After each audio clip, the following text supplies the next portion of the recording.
All right, back with Keith Carson to talk about all that's been going on in the last 2.5 hours. It's been very busy. It's been busy. Good news is we've dropped some tornado warnings. We don't have any right now. Do we have this video? Because if we do, I'd love to show it. This is, Christopher sent this in. It appears to be, looks like a funnel cloud. It's hard to tell if it's all the way hitting the ground, but it's over Beaver Cove on Moosehead Lake. And whenever we get a video like this, we try to check it against reality, right? So is this a place where we had a possible tornado or rotation? And the answer actually is yes. So if we go to this next graphic here, I'll show you. So Beaver Cove is right there, see that? And this is a rotation track. So this is everywhere the radar picked up on one of those couplets that we've been talking about all day today. So it looks to me like that's pretty legit that they saw at least a funnel cloud. Potentially it did turn into a waterspout or a tornado, but it didn't do it in that particular video length. So what's interesting to me about this also is this actually was not a tornado warned cell. So this is one that did not trigger a tornado warning, but obviously there was rotation in that storm enough that we had at least a funnel cloud. So some ground truth, so to speak, of what's been going on up here across northern Maine through the afternoon. We have dropped the tornado warnings. We do still have a severe thunderstorm warning, and that includes Caribou and Presque Isle. It's just marching through. Portage Lake was a spot we were watching earlier as a tornado warning approached them. They dropped that. Still a lot of lightning, some straight line winds in here. Looking at the velocity, though, what we were seeing earlier today was several couplets of green and red near each other, which indicates rotation at the lower levels of a thunderstorm, and that's what triggered those radar-issued tornado warnings or radar-indicated tornado warnings. Right now, this is how you want it to look. All the wind is going in the same direction, and so that's what you want to see in a normal thunderstorm situation. You don't want to see any of those couplets put together, but we do, again, have some of those stronger storms still rotating through. Broadly, let's see if did they just do that, or is that stuck there? Yep, there we go.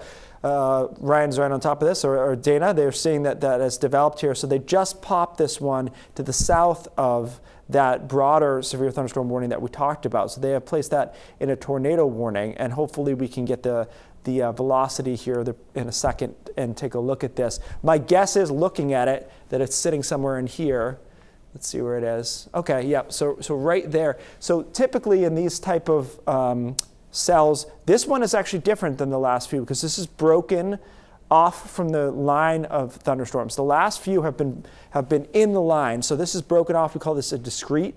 So that's a tornado warning there, just sitting on the south side of that. And that's, when you talk about a hook echo, it's kind of a classic thing for tornadoes, any part of the country, is you look for this part of the reflectivity to kind of curl around as a tornado develops. So even without seeing that the velocity that we just showed you, I would have guessed that the tornado would potentially be sitting in here. Now, once again, as far as I can tell, this is a radar indicated tornado. I obviously can't read all the text to the warning because it just happened when we're on the air here, but just based on how the rest of them have been. Let me just get out of the way so you can see where we are here.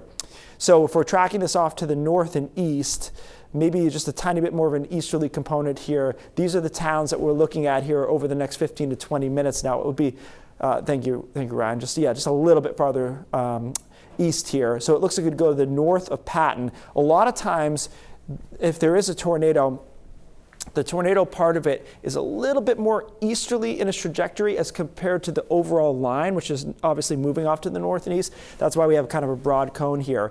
So we are in a slightly more populated area than we were with those tornado warnings earlier. So we'll continue to watch those. Ryan, are we looking at this here and kind of seeing the same thing where that's not an amazing couplet, but on the reflectivity looks pretty good as it's curled there. Right, and I think that they're just going off the fact that the environment ahead of this line has been enough for some spin too, Keith. And just a few moments ago, you showed that waterspout or funnel cloud video that we had on Moosehead Lake earlier, and that was separate from the big line too. So again, as Keith mentioned, this just got issued, but within the actual big line, the squall line behind it or to the northwest of it, there isn't much rotation anymore. It's this one particular cell that's developed ahead of the line that's moving toward Patton at this time, and it'll probably go just to the northwest of 95 in Oakfield, should it hold together. It's moving at about 30 miles per hour, but at this time it's a pretty rural area here.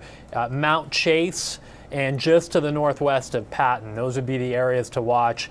And let's see if I can get the street marker on here.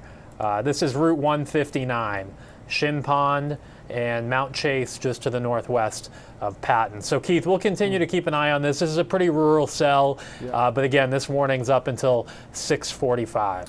It is interesting, Ryan, you know, throughout the day we've had decent looking couplets in overall cells that don't look that impressive. I feel like this is kind of the opposite, where I would pick that cell out, but then when you look at the couplet, unless it's changed in the last couple of minutes, which we'll take a look at here, it doesn't look that impressive to me on the actual velocity here. Yeah, and let's see if this the rotation tracks does somewhat show it. You can see that trend there, but your point is right that this isn't you know, something that pops out at you and says it's super strong.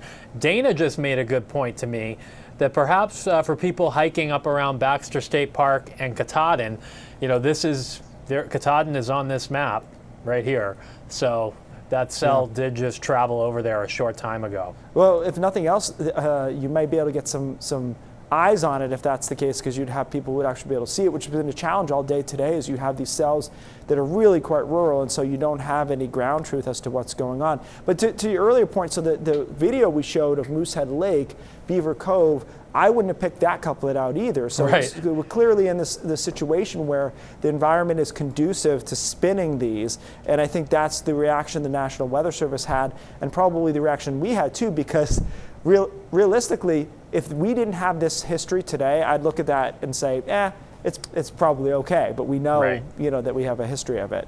Yeah, and you can see there's been at least enough very minor weak rotation that it makes out that path that goes right through Baxter State Park. So. All right, so we'll keep an eye on that. We're going to try to proceed with the rest of the forecast if we can, and we'll come back and see where that storm is at, perhaps at the end of this. Just try to get the rest of the state, the weather too, because we're in the northern part of the state with that. So this front will continue to produce those showers and thunderstorms, and then tonight it comes through and the wind shifts. And so for a lot of us, that's the story with this front. It's not the thunderstorms, but this northwest wind that kicks down and just scours out all this humidity that we've been dealing with today. Dew points crash back down, and we're in a much nicer, for most people at least, air mass tomorrow. Temperatures are in the 70s. It's breezy, it's sunny, it's a lot drier, and that's where we stay on Saturday. Dew points are low, a good deal of sunshine around on Saturday too. We'll call it partly cloudy, though I think there's a little bit more clouds than there is on Friday. And then unfortunately we get into some rain starting on Saturday night and into Sunday. The models were disagreeing a little bit on how rainy it was going to be on Sunday. Unfortunately, they've converged a little bit more towards a rainy day on Sunday. So that's something that unfortunately we have to give you on the 7-day forecast. We'll pop this on. We might take one more look at that tornado warning if we can before we say goodnight here. But we do have some nice weather into early next week, which is obviously going to be a nice thing to do. I don't know if Ryan is still up there. If we can go back to that just really quickly, we will take a look at that tornado warning and just get a few more scans of it. I can see we're loading up there. So there it is. Again, we are moving off to the east-northeast around 30 miles an hour. And it looks to me like, you know, that tornado would be sitting on the south side, so right in the middle of that tornado warning. So the advice is always here.